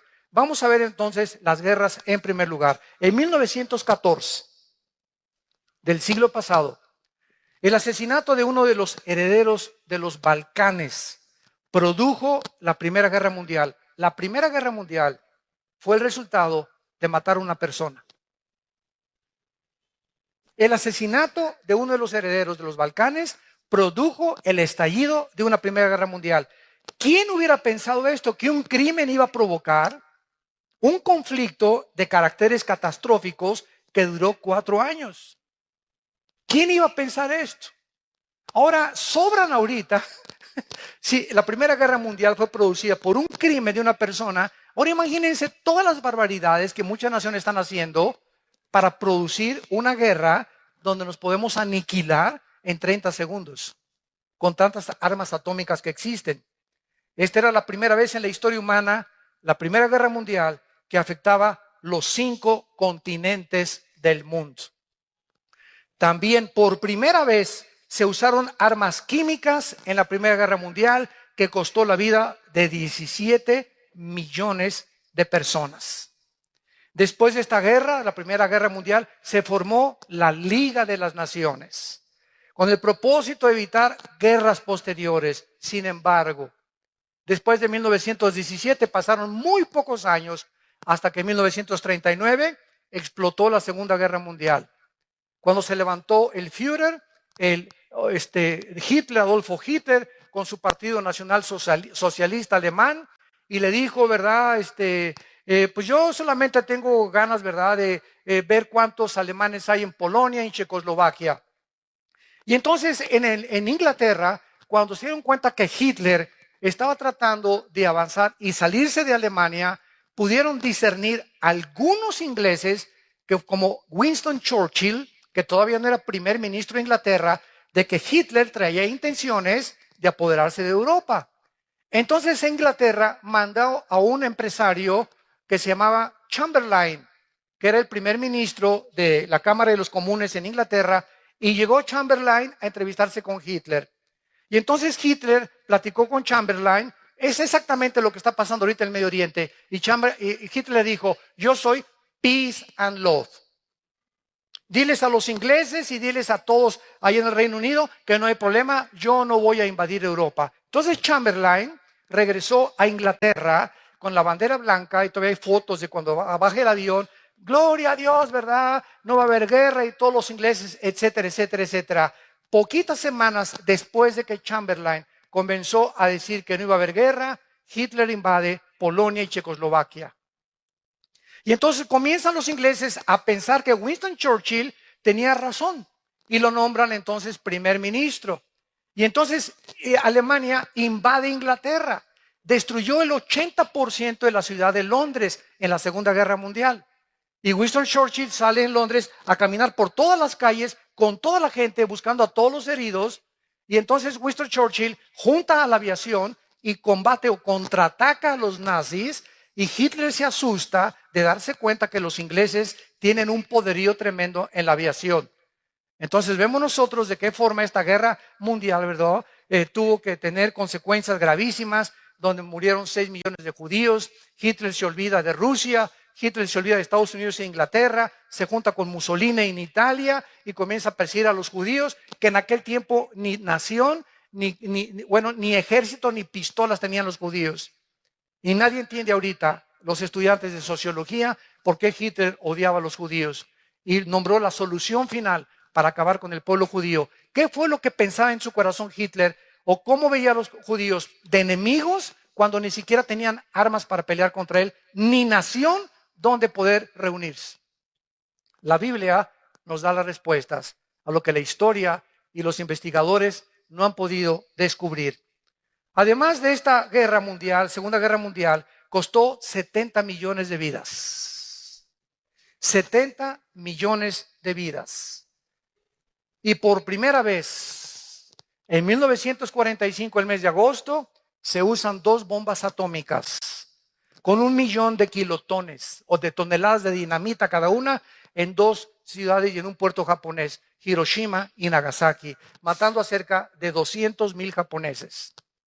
Cuando Japón vio que Estados Unidos, por contraatacar Pearl Harbor en Hawái, cuando los japoneses llegaron y acabaron con todas las naves marítimas y toda la fuerza marítima que tenía Estados Unidos, la fuerza naval, entonces Estados Unidos soltó estas 2 bombas y entonces Japón, después de la segunda bomba, firmó la rendición en un barco Missouri con los Estados Unidos y se acabó la Segunda Guerra Mundial. Además, en esta Segunda Guerra Mundial se usaron bombas atómicas matando a 200,000 japoneses. Y después de las guerras, veamos en Lucas 21:9, porque todas estas señales están en 3 evangelios. Marcos 13, Lucas 21 y Mateo 24.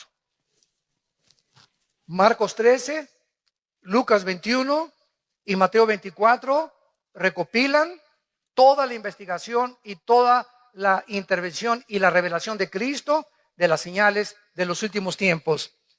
Y como cada uno de los evangelistas oyeron cosas diferentes y vieron cosas diferentes, otros completan lo que otro evangelista no pudo escribir. Por ejemplo, en Lucas 21:9 dice así la palabra de Dios, hablando de los tiempos finales, desde luego. Cuando oigáis de guerras y de sediciones, aquí ya se usa una palabra que no se usó en Mateo, ven, tenemos que juntar todas las piezas de la Biblia para poder armar el rompecabezas. Esta palabra sediciones es acatastasia con K, acatastasia, que significa tumultos, protestas masivas. Cuando oigan de guerras y levantamientos en cada sociedad, de que están protestando miles de personas contra el gobierno o contra el gobernador o contra un dictador, etcétera, etcétera, no os alarméis. porque es necesario que estas cosas acontezcan primero, pero no es el fin todavía. Esta palabra sediciones, que significa desórdenes sociales, tumultos, insurrecciones, y Marcos lo traduce con la palabra tarache, que es otra palabra griega que significa alborotos, o sea, disturbios callejeros, huelgas masivas, desórdenes masivos, agitaciones sociales. ¿Saben ustedes en los últimos 3 años cuántos desórdenes, insurrecciones ha habido en Estados Unidos del pueblo de los negritos? De que protestan de que la policía está abusando y está matando, o sea, que los tratan peor que a los blancos. Más de 45 casos existen en menos de 2 años de levantamientos que, como Ferguson, incendiaron casi la ciudad. Cuando mataron a un negrito, ¿verdad? Que dijeron que había sido una forma injusta en la que la policía lo había asesinado. Entonces, todo esto que la televisión, gracias a la televisión, nos damos cuenta de lo que está pasando, es precisamente de lo que Cristo habló. Siempre ha habido revoluciones y desórdenes, pero veamos algunas. Escuchen esto. Desde 1882, que fue el periodo cuando se inició por primera vez el inicio, o cuando se comenzaron a pensar, como Teodoro Herzl, un judío en el siglo XIX, que comenzó ya a pensar en regresar a Israel. Ya se comenzaba a levantar y a disipar la neblina y comenzábamos a entender más las profecías de los últimos tiempos, como lo que está pasando ahorita. Escuchen lo que les voy a decir. Tenemos la revolución de esta época, del 882 a nuestros días. Nunca en la historia, en más de los 6,000 años que tiene el ser humano, había habido las revoluciones que existen desde el siglo XIX. Y la principal razón es el surgimiento de Carlos Marx. Judío, 1818-1883, quien en el siglo XIX, este hombre postuló la teoría de una revolución, la cual llevó a todas las demás revoluciones del siglo XX. Antes de eso, no había habido revoluciones. La Revolución Filipina, 1898. La Revolución Rusa, 1905. La Revolución Mexicana, Viva Villa, 1910. La revolución bolchevique de los rusos, encabezada por por Lenin, 1917. La guerra del Golfo Pérsico, 1990. La revolución de Egipto, 2011. La revolución en Libia, 2011. La revolución en Yemen, 2011. La guerra civil en Siria comenzó en el 2011. El surgimiento de ISIS, 2014. Cuando oigáis de revoluciones y de guerras, sabréis entonces que se encuentran en el tiempo del fin. No cabe duda que en la época en que los judíos iniciaron el éxodo o comenzaron a pensar en regresar a su tierra, que el diablo comenzó, ¡ay, estos ya están a punto de regresar! Comenzó el diablo a alborotar a los líderes y a las naciones, y vemos que la culminación han sido todas estas revoluciones. Solamente las revoluciones comunistas de Rusia y China del siglo XX costaron más de 100 millones de personas, entre el comunismo, el marxismo, el nazismo, el fascismo y el islam. Sistemas de pensamientos ateos, radicales, completamente de la violencia. El otro día que tuve un debate con un ateo, me decía, es que en el nombre de Dios, ustedes, porque ellos no entienden la diferencia entre católicos y cristianos. No, ustedes, la Inquisición mataron a cerca de 500,000 de personas, Torquemada en España por órdenes del Vaticano. Y ustedes en el nombre de Dios, etcétera, etcétera. Miren en el nombre de Dios los musulmanes lo que hicieron en las Torres Gemelas. Todo es en el nombre de Dios. Ustedes son más fanáticos que nosotros. Le dije, discúlpame, pero júntame todas las veces en las que tú puedes culpar a la religión de que ha habido muertes. Y yo te junto simplemente en un siglo, en el siglo XX, más de 150 millones muertos por el ateísmo, por regímenes ateos. Los casi 150 millones de muertes en el siglo XX fueron debidos al comunismo, al nazismo y al fascismo. Así que le dije, ¿de qué estás hablando? Cállate la boca antes de hablar. Solamente en el 2011 hubo protestas revolucionarias masivas en Algeria, en Barán, en Irak, en Omán, en Irán, en Kuwait, en el Líbano, en Marruecos, en Arabia Saudita y en Sudán. La llamada primavera árabe, ¿se acuerdan? Que no todas las revistas y todas las clases sociales en el mundo atrajo la atención mundial de que nos encontrábamos en los últimos días. En conclusión, escuchen, del año 1882 a 1992 ha habido más de 70 revoluciones, levantamientos, insurrecciones juntos, y de 1882 al 2012 encontramos más de 434 revoluciones y golpes de Estado. Ahora tenemos en segundo lugar las hambres. Regresamos a Mateo, y ya que hemos visto y estamos comenzando a entender con más profundidad por qué Jesús dijo que aunque siempre ha habido guerras, en los últimos tiempos se conjugarían todas estas señales, vemos en segundo lugar las hambres. Versículo 7, y habrá guerras, pestes y hambres. Veamos primero la diferencia, qué importante es esto, entre las hambres agudas y las hambres crónicas. Apúntalo, son dos cosas diferentes para que podamos argumentar y podamos sostener un debate con las personas. Porque es muy importante, siempre que argumentas o estás debatiendo a alguien, es muy importante definir los términos. ¿Qué quiere usted decir con esa palabra, señor? ¿Qué quiere usted decir con esa definición? Es como en la abogacía.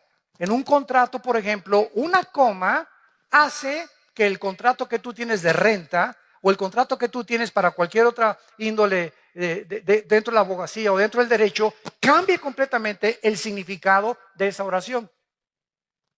Rápidamente un ejemplo. Dice la Biblia que cuando el ladrón junto a la cruz moría, Cristo le dijo: en este día estarás conmigo en el paraíso. Y una secta que se llama Los Testigos de Jehová le cambiaron eso y le pusieron una coma. Y le pusieron: de cierto te digo, en este día que estarás en el paraíso. ¿Se dan cuenta? Una coma, cómo cambia el significado de una oración. Por eso es tan importante cuando estamos debatiendo y en la apologética definir los términos y saber de qué se trata. ¿Qué me quieres decir con eso?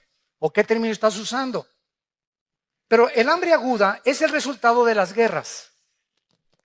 Todas las guerras producen hambres o diversas catástrofes, por lo que en estas circunstancias la mayoría de la gente se queda sin comer. Entonces las guerras producen hambre, son las hambres agudas. Y las hambres crónicas, por el contrario, es el resultado de la mala nutrición, como los niños de Biafra, de algunas zonas pobres, donde la gente está muy mal alimentada, porque las naciones ricas, no Dios, las naciones ricas que van a ser juzgadas, no les interesa ayudar a gentes o a gentes que no tienen ni siquiera para comer, cuando si se repartiera el dinero, ¿verdad?, en todo el mundo, podría haber un poco de equidad, pero no era lo que perseguía Carlos Marx.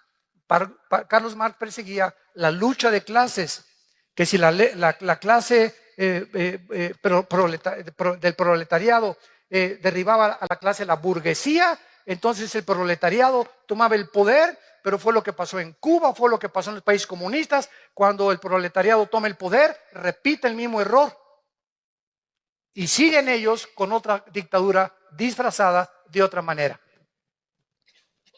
Veamos algunas hambres catastróficas en los últimos 2 siglos. 1916 y 18, la hambruna en el Líbano, 100,000 muertes, 1/4 parte de la población murió en el Líbano. 1961, la hambruna causada por un experimento chino que resultó en 40 millones de personas muertas, considerada la hambruna más grande de la historia, del 59 al 61, por un experimento de los chinos. 2005, la crisis de alimentos en Nigeria ha matado a más de 300,000 niños que se han muerto de hambre. Tú tienes una torta, tienes buñuelos, tenemos una soda, tenemos cornflakes, un petate donde, como decía mi abuelo, donde echarnos. Por lo menos un ladrillo, le pones un periódico y lo usas de cojín. Pero hay gente que ni siquiera tiene eso en el mundo. Ahorita al ver estos millones de refugiados, nos parte el corazón. Yo imagino, yo le dije a mi esposa hoy en la mañana, me imagino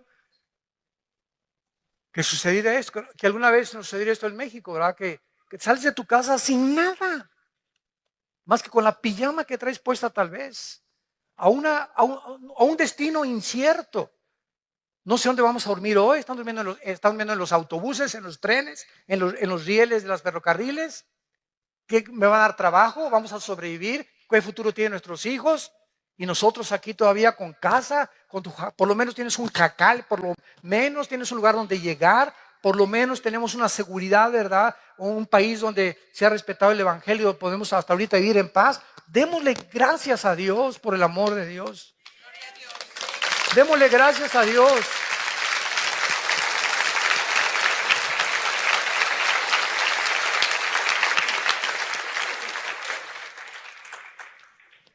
Y a todas estas podemos agregar las hambrunas de Rusia en 1891, 1921, 1932 y 33, con más de 20 millones de personas que mató el hambre. No tenían que comer, ni un taco, ni una tortilla, ni un pan, ni un bolillo. Y cuando vemos todas estas cosas, es cuando podemos decirle, Señor, ven pronto. Señor Jesús, ven pronto por nosotros. Y mientras vienes, Señor, encuéntranos, ministrando tu palabra, intercediendo todos los días. Te pido, Padre, por estos refugiados. Te pido por mi familia que no te conoce. Te pido por México, trae la paz a nuestra patria. Dame personas a quien les hable hoy, que me levanten la mañana de ti, de tu amor en la cruz. Vivamos verdaderamente como la Biblia quiere que vivamos. Para que en esta paz y en esta armonía, en este perdón de unos a otros, tolerándonos y perdonándonos unos a otros, amándonos unos a otros. Es increíble la guerra que hay ahorita entre iglesias y entre cristianos, atacando a cantantes, atacando a predicadores por todos lados. Ya ni te metes al YouTube, ¿verdad? Porque es una guerra impresionante. Ya no sabes quién dice la verdad y si es verdad lo que se dice de esa persona. La Biblia dijo, Mateo 24:12, por haberse multiplicado la maldad, el amor de muchos, no del mundo, el amor de muchos cristianos se enfriará. Y es una de críticas ahorita, de hermanos y de predicadores. Y oíste esto, y por aquí y por allá es un morbo insano en el que ya está penetrando como un cáncer, como una corrupción a la iglesia. Y se nos olvida que Jesús oró, oh Dios, te pido que ellos sean uno como tú y yo somos uno. Juan 17:21. Y que os améis con amor sincero, que a tu hermano que te ha ofendido lo perdones. Y si él no te quiere perdonar, es su problema. Pero por favor, dice Cristo, nunca guarden rencor en sus corazones. Saquen toda amargura, toda malicia, toda inmundicia de tu vida. Tú no puedes darte el lujo de odiar ni tener rencor contra nadie. Hayan hecho lo que te hayan hecho, perdónalos. Perdona, porque si tú no perdonas, la gracia de Dios se interrumpe en tu vida. Hebreos 12:15. Es una amargura, es un veneno la amargura de estar guardando algo contra alguien o contra lo que te hicieron, porque va a arruinar tu vida espiritual y te impide discernir la voluntad del Espíritu y no puedes tener el entendimiento para conocer su voluntad. Oremos. Padre, gracias por tu palabra. Gracias, Señor, por esta revelación en la cual es una preparación para que no vengas como ladrón en la noche a nuestras vidas. Porque somos hijos de la luz,